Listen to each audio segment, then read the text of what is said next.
लोकसभा चुनाव की तैयारियों में जुटी सभी सियासी पार्टियां। सूत्रों के मुताबिक आज शाम चुनाव आयोग लोकसभा चुनाव की तारीखों का ऐलान कर सकता है। आज दोनों नए चुनाव आयुक्त ज्ञानेश कुमार और सुखबीर सिंह संधू 11 बजे पद ग्रहण करेंगे। पूर्व आईएएस अधिकारी ज्ञानेश कुमार और सुखबीर सिंह संधू को कल चुना गया था चुनाव आयुक्त।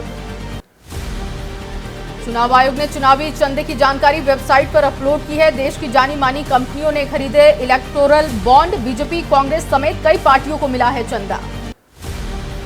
आज से 5 दिनों के लिए मिशन दक्षिण पर रहेंगे पीएम मोदी। तमिलनाडु, आंध्र, केरल और कर्नाटक में करेंगे चुनावी सभा। आज तेलंगाना के मलकाजगिरी में पीएम मोदी करेंगे मेगा शो। पीएम मोदी ने स्वनिधि योजना के लाभार्थियों को संबोधित किया। कहा, पहले गरीबों का बैंक खाता खुलना और लोन लेना मुश्किल था।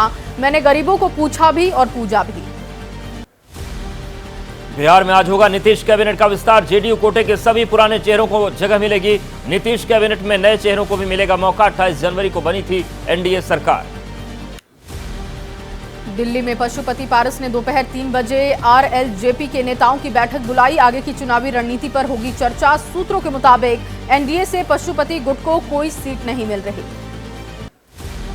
लोकसभा चुनाव के लिए आज बीएसपी उम्मीदवारों की फाइनल लिस्ट कर सकती है जारी। अब तक बीएसपी ने 7 प्रत्याशियों का नाम घोषित किए। 7 उम्मीदवार में 5 मुस्लिम कैंडिडेट। आम आदमी पार्टी संयोजक अरविंद केजरीवाल आज गुजरात के वडोदरा से चुनाव प्रचार की करेंगे शुरुआत। लॉन्च करेंगे इलेक्शन कैंपेन। पंजाब के सीएम भगवंत मान मौजूद रहेंगे। महाराष्ट्र में राहुल की यात्रा के बाद क्या बदल गए कांग्रेस के हालात, देखिए 9 सेकंड न्यूज में।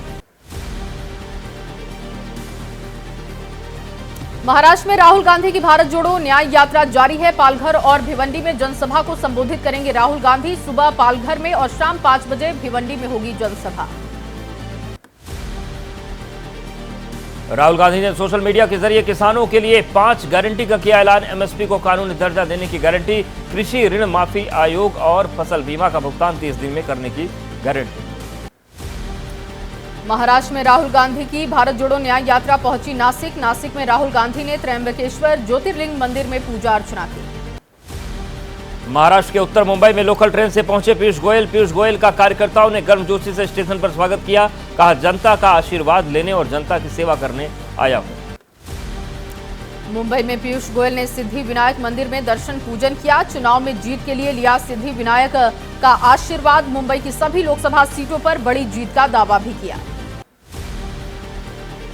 बीआरएस ने 2 और लोकसभा सीटों के लिए उम्मीदवारों की घोषणा की। पूर्व विधायक अतराम सक्कू को आदिलाबाद और रागिदी लक्ष्मा रेड्डी को मलकाजगिरी से अपना उम्मीदवार घोषित किया।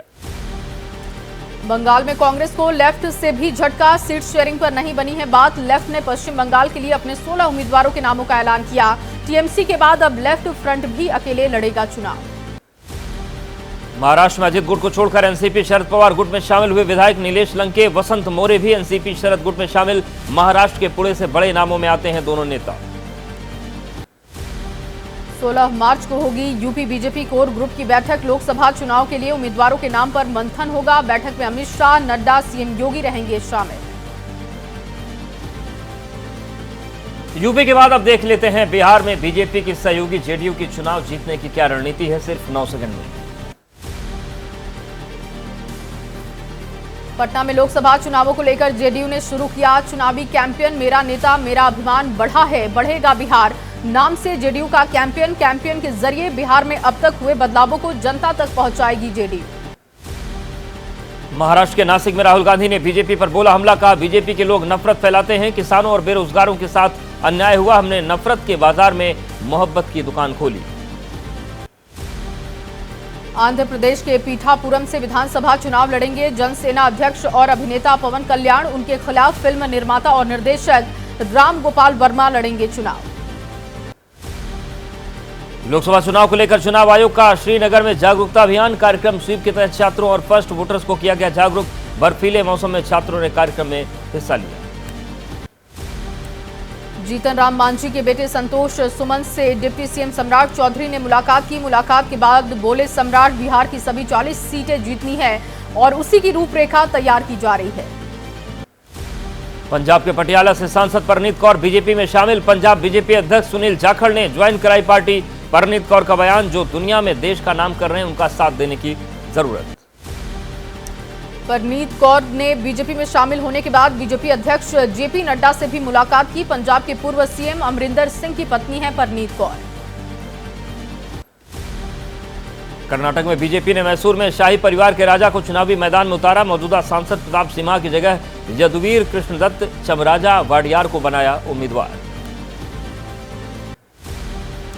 लोकसभा चुनाव को लेकर प्रयागराज में साधु संतों की चौपाल लगी। साधु संतों का बीजेपी की तरफ रुख है। कहा, जो राम को लाए हैं फिर उनको लाएंगे। अयोध्या के बाद काशी मथुरा की भी बारी है। यूपी के मुरादाबाद में बोली पूर्व सांसद और फिल्म अभिनेत्री जयाप्रदा। जयाप्रदा ने चुनाव लड़ने की जताई इच्छा। कहा, पार्टी टिकट देगी तो कहीं से भी चुनाव लड़ने को तैयार। एसपी के टिकट पर लोकसभा चुनाव लड़ रहे शिवपाल सिंह यादव का बयान। कहा, बीजेपी को चुनाव के लिए नहीं मिल रहे उम्मीदवार। यूपी में इंडिया गठबंधन सभी सीटों पर जीतेगी चुनाव। राजस्थान के जालौर में कांग्रेस उम्मीदवार वैभव गहलोत का विरोध। कांग्रेस के जिला उपाध्यक्ष ने बाहरी उम्मीदवार थोपने का लगाया आरोप। लोकसभा चुनाव में टिकट न मिलने से नाराज हैं लाल सिंह।